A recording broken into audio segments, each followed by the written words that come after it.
Concerns is what is best for Lee. Lee is the reason I live. I would die for her. I would kill for her. She's a very, very special little girl. That she survived what she did and has turned into the most wonderful, fantastic child, and that's my reward. So everybody understands this.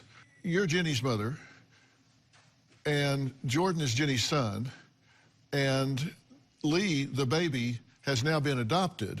So Jenny is both the grandmother and the mother because she's now adopted the child. And I'm the great-grandmother and the grandmother. Yeah. And it is very clear that she is not to allow any contact between Jordan and Lee, correct? There's a restraining order prohibiting him from having any contact with Lee until Lee is 13 years old. When this happened, she called a family meeting. I don't understand the theory under which you find this child beat nearly to death and you do anything other than get her immediately to the best help you can as fast as you can get her there. Well, that's an indication of why I say I think the relationship is sick. I mean, that would be a normal response as far as I'm concerned, that if you, like I walked into my house and found this baby and I immediately called the police. I mean, there's nothing else, in an ambulance, there's nothing else that you would do. And you have no idea what set your grandson off. I have not had any contact with him since that day when I called him and told him I was going to kill him if I got my hands on him. Well, describe him outside of this incident. Jordan is always difficult. He was born and diagnosed in his early years with ADHD, ADD, personality disorders, low IQ, almost borderline retarded. He had a lot of trouble in school. He was shoplifting at 8 or 9 years old, never had a job, never had a car, never had any possessions to speak of, tore up, sold, destroyed everything he ever had.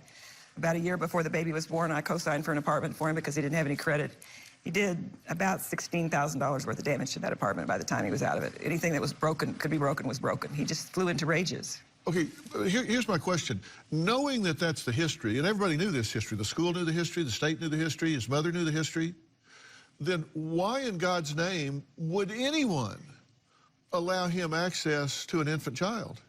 Well, when Jenny told me that they were pregnant, I was appalled. And I said, this has the potential to be such a disaster in so many ways you can't even imagine.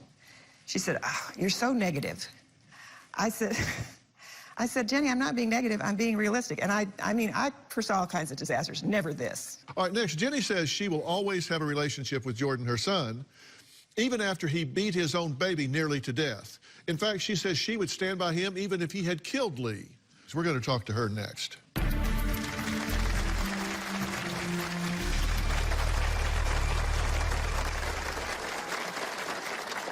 When I saw the photos of Lee's abuse, it made me shake. He kicked her in her head. You could almost see a footprint. And later, I've been at this 45 years. Somebody with a 54 IQ did not write that letter. Tomorrow, from nurse's aide to living in her car. I didn't put myself in this position. You quit your job, then you get evicted. I didn't get evicted. She thinks there's a conspiracy. Everybody was starting to act weird. The lady at the rent-a-car, people in my community. What's the common denominator? I'm not good at fractions.